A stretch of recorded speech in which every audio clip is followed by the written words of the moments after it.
FJT, Fraternité, Justice, Travail. Nous restons collés à l'actualité politique qui touche bien évidemment les législatives à venir. On parle souvent de suppléants sur les listes. De quoi parle-t-on concrètement? Nous avons posé la question à quelques citoyens paraquois. Bon, quelques fois où j'entends le mot suppléant, c'est au niveau de l'Assemblée nationale. Et donc, pour moi, ma conception du mot suppléant, c'est quelqu'un un suppléant, c'est quelqu'un que l'on choisit pour remplacer son titulaire en cas d'absence du titulaire ou bien en cas de démission. Ça, c'est ce que je crois connaître du mot suppléant. Je peux dire, le député Antoine a démissionné et son poste est occupé maintenant par le deuxième suppléant. Le mot suppléant, c'est quelqu'un qui est chargé d'assurer la continuité des activités de la personne qu'il remplace. Exemple de phrase, un enseignant a été remplacé par son suppléant pour la continuité de ses activités parce qu'il était absent. Pour moi, le mot suppléant, d'abord, si on prend ça en termes d'explication dans le dictionnaire, ça veut dire remplacer, remplacement. Et si on va prendre un exemple, je suppose que je suis dans une entreprise et je suis vice-organisateur. Si mon organisateur n'est pas là, si l'organisateur principal n'est pas là, moi en tant que vice-organisateur, je prends sa place d'abord, je joue son rôle le temps qu'il ne revienne nous récupérer sa place. Donc c'est un peu ça. Suppléant veut dire remplacer quelqu'un à son absence. Pour ça, en cas de démission, la personne peut prendre la place de la personne. Exemple peut-être, je suis coiffeuse. Si ma patronne n'est pas là, la sous-patronne représente la patronne.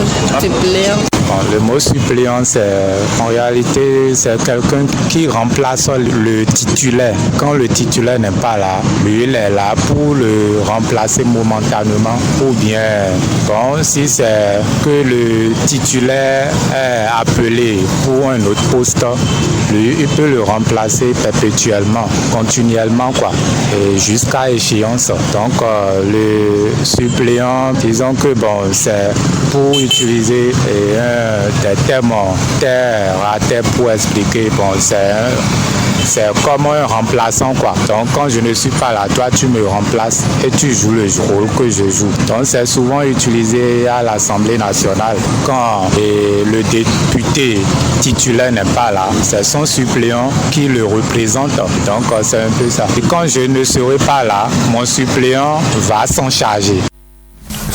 Voilà, la question est posée. Les intervenants ont réagi. Voilà, Yuri Chabalo, bonjour. Bonjour René Soglo, bonjour à tous. Quelle est la définition étymologique du mot suppléant? Le mot suppléant tire son origine étymologique du verbe suppléer, issu du latin supplere, qui signifie remplir, compléter ou fournir ce qui manque. Dans le latin classique, le mot désignait l'action de combler une absence, de réparer une insuffisance ou d'assurer une fonction laissée vacante. Au fil de son évolution en français, le thème a conservé cette idée centrale de compensation et de remplacement. Ainsi, un suppléant est littéralement celui qui vient prendre la place d'un autre lorsque celui-ci ne peut plus assumer son rôle, garantissant la continuité d'une tâche, d'une charge ou d'un mandat. En politique, que veut dire suppléant et quelles sont ses implications? En politique, un suppléant est une personnalité désignée pour prendre la place d'un élu lorsque celui-ci ne peut plus exercer son mandat en cas de démission, de décès, de nomination à un autre poste par exemple. On parle également d'empêchement prolongé.